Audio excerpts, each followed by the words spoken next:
After failing every route the system gave me, it finally offered me a way out.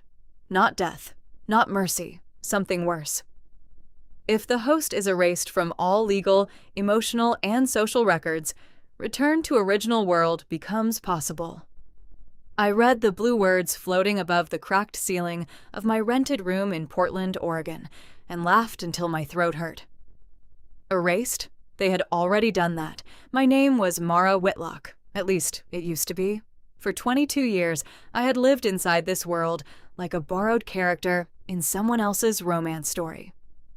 The system told me I had one mission: win the love of 3 men: my older stepbrother, Owen Whitlock, my fiancé, Reed Lancaster, and my childhood best friend, Lucas Hale. 3 men who once looked at me like I was the safest place they knew. 3 men who now treated me like a stain they were too noble to wipe away. All because of one woman. June Bell, the foster daughter my family brought home when I was 17. Soft voice, pale dresses, trembling hands, the kind of woman people wanted to protect before they even asked what happened. The system called her the emotional catalyst. I called her what she was: a thief who learned to cry in perfect timing. Blue comments began sliding across my vision. Don't give up, Mara. Owen only acts cruel because June once saved him in Texas. Reed still loves you. He's only marrying June to repay the debt. Lucas is harsh because he feels guilty. He'll break when he realizes you're gone. I stared at those words and felt nothing. They called it love when Owen signed my inheritance into a debt account. They called it restraint when Reed canceled our wedding and handed my dress to June. They called it protection when Lucas used his private security firm to follow me, blacklist me, and make sure every employer in Oregon thought I was unstable. If that was love, then hate had better manners. A knock came at my door. Not gentle, not worried. 3 heavy hits. Then the lock turned. Owen stepped inside first, wearing a black coat and the face he used when photographers were nearby. Behind him stood Reed, clean and expensive in a gray suit. Lucas leaned against the doorframe, arms folded, eyes cold. For one stupid second, my heart remembered them before I did. Owen carrying me through a snowstorm in Vermont when we were kids. Reed sketching my face on napkins in a diner outside Santa Fe.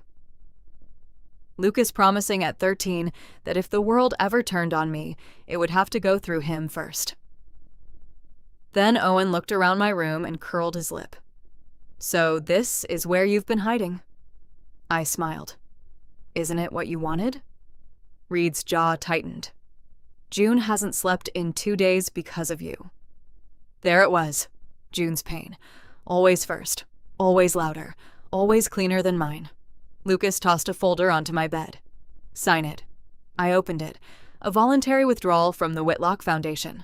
A public apology. A statement saying I fabricated claims against June out of jealousy. And one more page. A transfer of my remaining trust shares to June.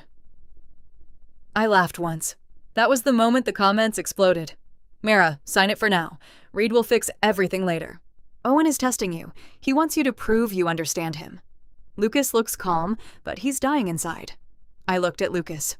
Are you dying inside? His eyes flickered, only for half a second. Then he said, Don't flatter yourself. That should have broken me. But something strange happens when people break you often enough. Eventually, there is no dramatic crack left. No scream, no pleading, just quiet. I picked up the pen. All 3 men watched me. Owen looked relieved. Reed looked conflicted. Lucas looked away. They thought I was surrendering.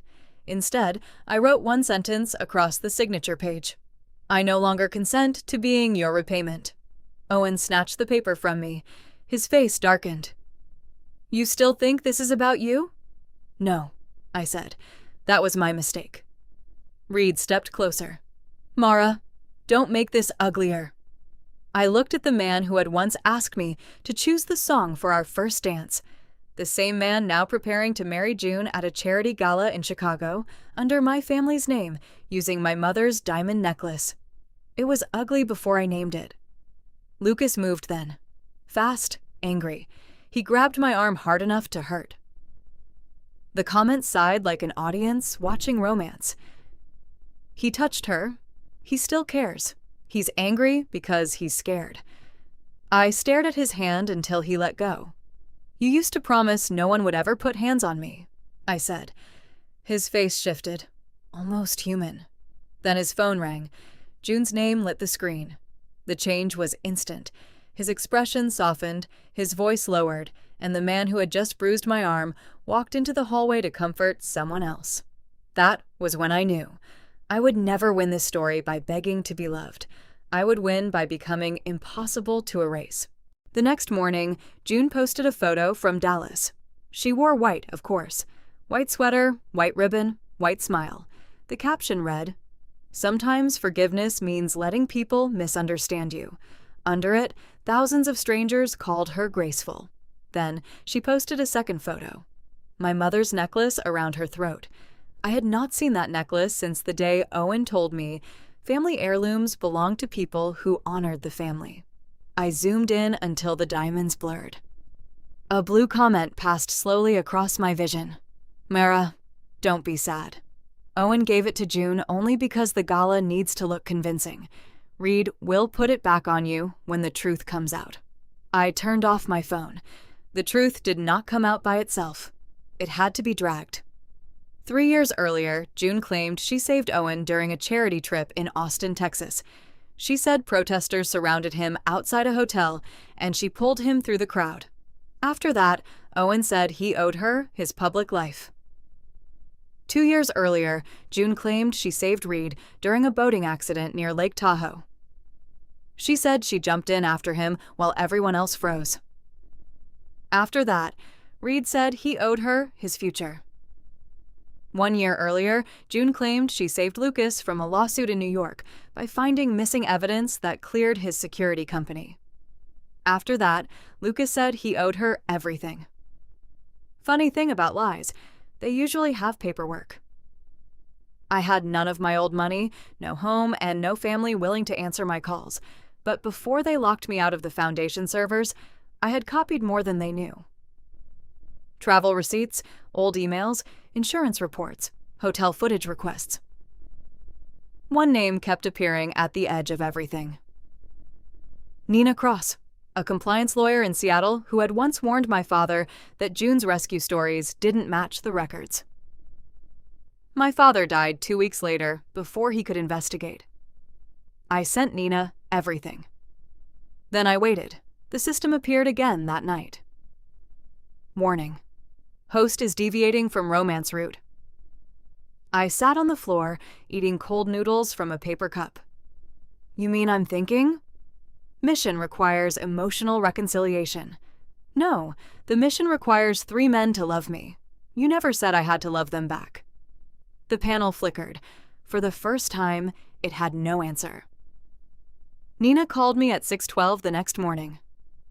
Her voice was sharp, older, controlled. "Miss Whitlock, do not meet any member of your family alone again." I stood up so fast the noodles spilled. "You found something." "I found enough to be angry. That is not the same as enough to win. We need evidence they cannot cry over." I almost smiled. Finally, someone who understood. Nina flew to Portland that afternoon. She was short, gray-haired, and dressed like a woman who had buried rich men in court without raising her voice. She looked at my room once and said, "Pack what matters." I don't have much. Good. Less for them to steal. For the first time in 3 years, I slept behind a door they did not have a key to. Nina put me in a small, safe apartment near the Columbia River. No luxury, no softness, just locks, clean sheets, and silence. It felt like a palace. Over the next 5 days, the story began to rot from the inside. The Austin rescue? Hotel cameras showed Owen leaving through a service hallway, with me beside him. June arrived 8 minutes later, crying into a phone. The Lake Tahoe accident? Reed had not fallen from the boat. He was drunk, embarrassed, and already pulled onto the dock by staff before June ran down, wearing someone else's wet jacket. The New York lawsuit? Lucas's missing evidence had been delivered by an anonymous envelope. Nina traced the courier payment back to me. June had only opened the envelope in front of him. "She didn't save them," I said. Nina placed 3 folders on the table. "No, she sold them a version of themselves where being cruel to you looked honorable." That sentence stayed with me, because that was the real trap. June did not need them to hate me. She only needed them to believe hurting me made them loyal. The comments changed after the first legal notice went out. Wait, why would June lie about Austin? No, this must be a misunderstanding. Owen looks cold, but he must have a reason. I laughed softly. They still wanted reasons. I wanted receipts, and Nina had one final receipt. A private video from the Whitlock Foundation archive. June in my father's office, 3 days before he died. Her voice was sweet, her posture perfect. Owen will believe anything if it makes him feel noble. Reed will do anything to avoid looking weak. Lucas only needs someone to protect. Then she smiled at someone off camera. And Mara? Mara will keep forgiving until there's nothing left. Nina paused the video. On the screen, June's smile froze. Beautiful, soft, rotten. "When is the gala?" Nina asked. "Saturday night," I said. "Chicago." She closed the laptop. Then let's give her an audience. The gala was held inside a glass hotel ballroom above the Chicago River. White flowers covered every table. White candles floated in silver bowls. White banners hung behind the stage with June's face printed beside the words, "Mercy in motion." It was almost funny. June had built an empire from stolen mercy. I arrived in black, not dramatic black, not mourning black, courtroom black. Nina walked beside me with a folder under one arm and a court order in the other. Every camera turned. Whispers moved through the ballroom like wind through dry leaves. There she is, Mara Whitlock. Didn't she attack June? I heard one woman say, "Poor June, imagine your abuser showing up tonight." I stopped beside her table. She looked up, suddenly pale. I smiled. "Keep that sentence warm. You may need to swallow it later." On stage, June was glowing. My mother's necklace rested against her collarbone. Reed stood beside her, hand near her waist, but not quite touching. Owen sat in the front row with a prepared speech. Lucas stood near the security team, watching exits like danger would come from outside. It had already entered wearing white. June saw me. For half a second, her eyes sharpened. Then she smiled into the microphone. "Mara," she said, voice trembling just enough.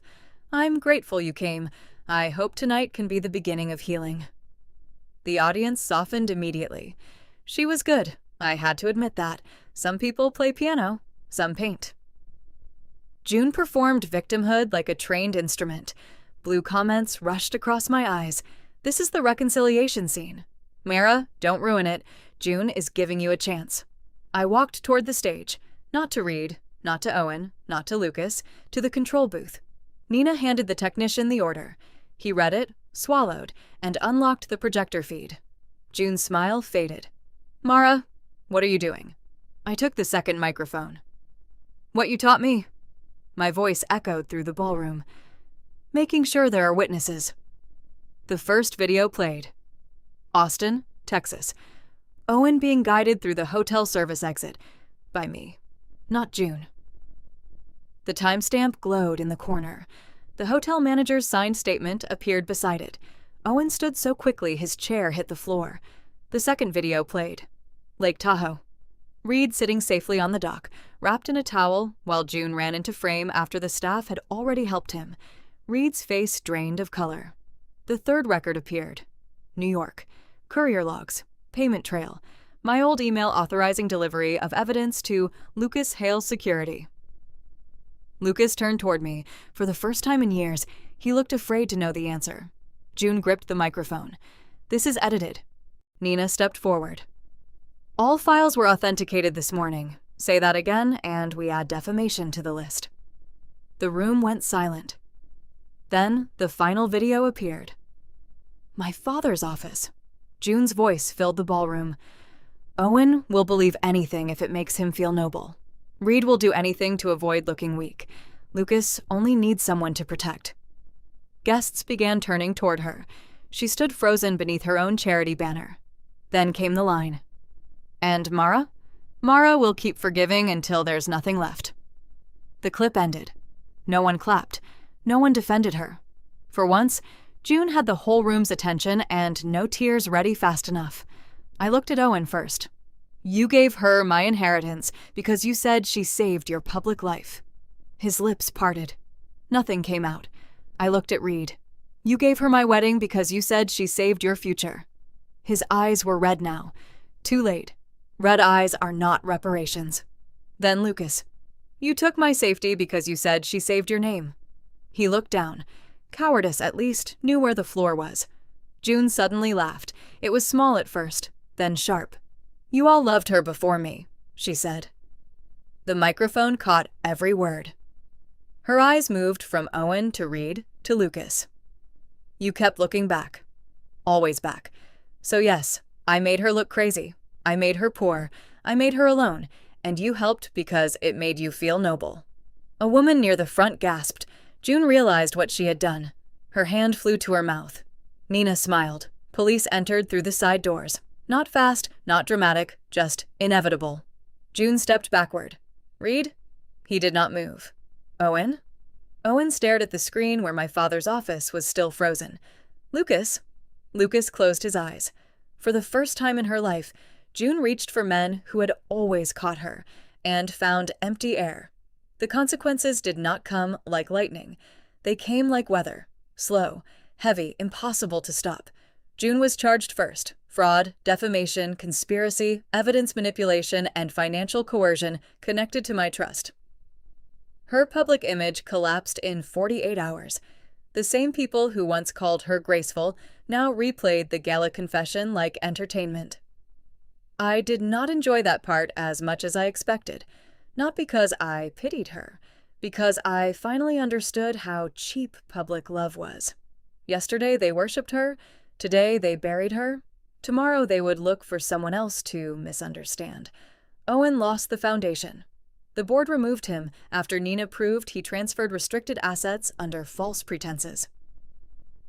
My inheritance was restored. His seat was not.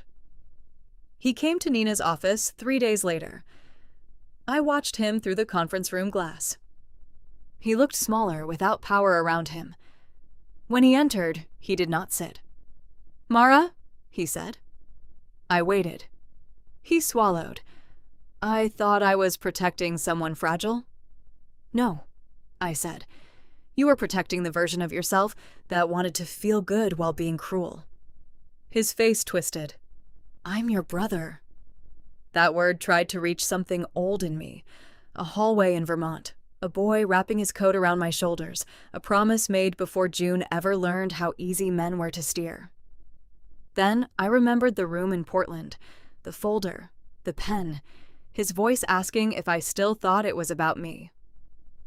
No, I said. You're a man who shared my childhood. He cried then. Quietly. It did not change anything. Reed came next. Not to apologize first. That would have required courage. He sent flowers. White roses. Nina threw them away before I saw them. Then he sent a letter. I read only the first line. I loved you the whole time. I gave it back unopened. Love that needs a courtroom to become honest is not love. It is evidence. Lucas waited longest. Of the three, he had always understood silence best. He appeared one evening outside the safe apartment, standing across the street in the rain like a punishment he had assigned himself. Nina asked if I wanted security to move him. No, I said. Let him stand there. He used to be good at watching. By morning, he was gone. A week later, an envelope arrived. Inside was one photograph. Me and Lucas at 13, sitting on a fence in Montana, muddy boots swinging, both of us smiling like the future had not sharpened its teeth yet. On the back, he had written, I failed the only promise that mattered. I placed the photo in a drawer. Not the trash. Not my heart, just a drawer. Some memories do not deserve worship or burning. They deserve dust. The system returned the night June's plea agreement became public. Blue light opened above my bed. Route collapse complete. Target affection values updated. Owen Whitlock, 96. Reed Lancaster, 98. Lucas Hale, 94. I laughed so hard I had to sit down. So they love me now? Affection threshold achieved. After I stopped asking? No answer. Of course, that was the joke at the center of this world. For years, I had fed myself to the story, hoping love would notice the bones. But the moment I walked away, the numbers bloomed like flowers over a grave. Return channel available. A thin blue doorway appeared in the corner of the room. Beyond it, I could smell coffee, rain, home. Not Oregon, not Chicago, not Texas. My real home. The place I had almost forgotten by surviving too long somewhere else. Nina stood in the doorway of the bedroom, arms crossed. She could see the light. I knew she could. She did not ask for an explanation. Good lawyers know when reality is above their pay grade. "Are you leaving?" she asked. "Yes." She nodded once. "Take proof." So I packed 3 things: the restored trust document, the gala confession transcript, and my father's old fountain pen, recovered from the office June had used like a stage. Before I stepped through, 3 messages arrived. Owen wanted 1 dinner. Reed wanted 1 conversation. Lucas wanted 1 chance to explain. I looked at the papers for a long moment. Then I tore them in half. Not angrily, carefully, like closing a file. The system pulsed. Confirm return? I looked back once at the city lights. This world had taught me something cruel, but useful. Some people do not regret hurting you. They regret losing the version of you that absorbed it quietly. "Yes," I said. The blue door opened. When I woke, sunlight was on my face. My real bedroom, my real curtains, my real mother shouting from downstairs that breakfast was getting cold. I sat up slowly. My hands shook. Not from fear, from being somewhere no one owned me. The door opened. My mother stood there with a laundry basket against her hip. She stared at me. The basket fell. "Mara?" Behind her, my father rushed into the hallway. For a second, nobody moved. Then they ran to me. This time, when arms wrapped around me, I did not flinch. No debt, no performance, no woman in white waiting to steal the room. Just home. Much later, when my mother asked where I'd been, I told her the smallest truth I could survive saying. I was trapped in a story that wanted me to call pain love. She held my hand. And now? I looked at the morning light. Now I'm done reading it. Sometimes faint blue comments still flickered at the edge of my vision. Mara, they regret it. Mara, they loved you. Mara, look back. I never did. They said I was the woman 3 men secretly loved. In the end, I became the woman they publicly lost. And when I finally went home, I understood the truth. Love that arrives only after your suffering becomes useful is not love. It is a confession. So tell me in the comments, did Mara give them exactly what they deserved, or should she have burned the whole story down even harder? And if you want more dark, emotional revenge stories with painful moral twists, like and subscribe.